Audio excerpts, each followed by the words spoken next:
മാമിനോട് എത്ര എത്ര താങ്ക്സ് പറഞ്ഞാലും മതിയാവില്ല. കാരണം ഓഡിറ്റ് അത്രയും ഈസി ആയിട്ട് പഠിക്കാൻ പറ്റിയത് തന്നെ മാമിൻ്റെ ക്ലാസ്സിൽ നിന്ന് വന്നുകൊണ്ടാണ്.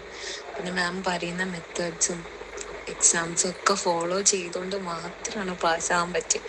അല്ലെങ്കിൽ ഒരു ഗൈഡൻസ് ഇല്ലെങ്കിൽ എന്തായാലും ഓഡിറ്റ് ഫെയിൽ ആവുമായിരുന്നു, 100% ഉറപ്പായിരുന്നു. പക്ഷെ മാം പഠിപ്പിച്ച രീതിയും മാം ക്ലാസ്സിൽ പറഞ്ഞ പോയിന്റ്സും അതൊക്കെ ഓർമ്മ ഉള്ളതുകൊണ്ടാണ് ഇപ്രാവശ്യം പാസ്സാകാൻ പറ്റിയത്. കാരണം thank you so much ma'am.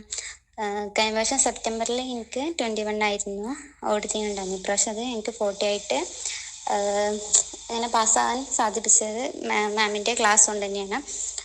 മാമിൻ്റെ ക്ലാസ് ഞാൻ കേട്ടിരുന്നു. അതേപോലെ തന്നെ ഇപ്പം എനിക്ക് അതേപോലെ തന്നെ മാം മെൻറ്ററിങ് ഒക്കെ ഒരുപാട് ഹെൽപ്പ് ചെയ്തിട്ടുണ്ട്. MC ആയിക്കോട്ടെ, അല്ലാണ്ട് കുറേ എന്താ പറയുക, കുറേ ഹെൽപ്പ് ആക്കിയിട്ടുണ്ട്. Thank you so much ma'am. ഭയങ്കര യൂസ്ഫുൾ ആയിരുന്നു മാമിന്റെ ക്ലാസ്, മാമിന്റെ നോട്ട്. എനിക്ക് ആ ക്ലാരിറ്റി കിട്ടി. ആ ഓഡിറ്റ് എന്താണെന്ന് മനസ്സിലായത്, അല്ലെങ്കിൽ ഓഡിറ്റ് എങ്ങനെ പഠിക്കണം എന്ന് മനസ്സിലായത്, അല്ലെങ്കിൽ ആ ഒരു സീരീസ് മാം 500 സീരീസ് ഇങ്ങനെ എടുത്ത് അതിങ്ങനെ ഓരോ സീരീസ് തീർത്ത് പോയപ്പം തന്നെ ഒരു ലെവൽ ഓഫ് എങ്ങനെ പഠിക്കണം എന്നുള്ളൊരു ഇത് കിട്ടി. Thank you so much ma'am. Thank you so so so much. Auditing എനിക്ക് ഭയങ്കര പേടിയായിരുന്നു. പക്ഷെ ഞാൻ മാമിന്റെ വർക്കൗട്ട് ബാച്ച് ഒക്കെ എടുത്തിട്ടുണ്ടായിരുന്നു കഴിഞ്ഞ ഇതില്.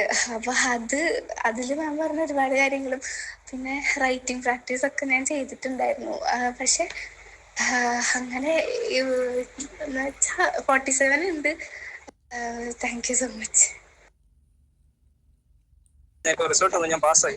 നന്ദിയുണ്ട് മാഡം എല്ലാത്തിനും, മാഡത്തിന് സപ്പോർട്ടിനും എല്ലാത്തിനും. Okay madam, thank you very much.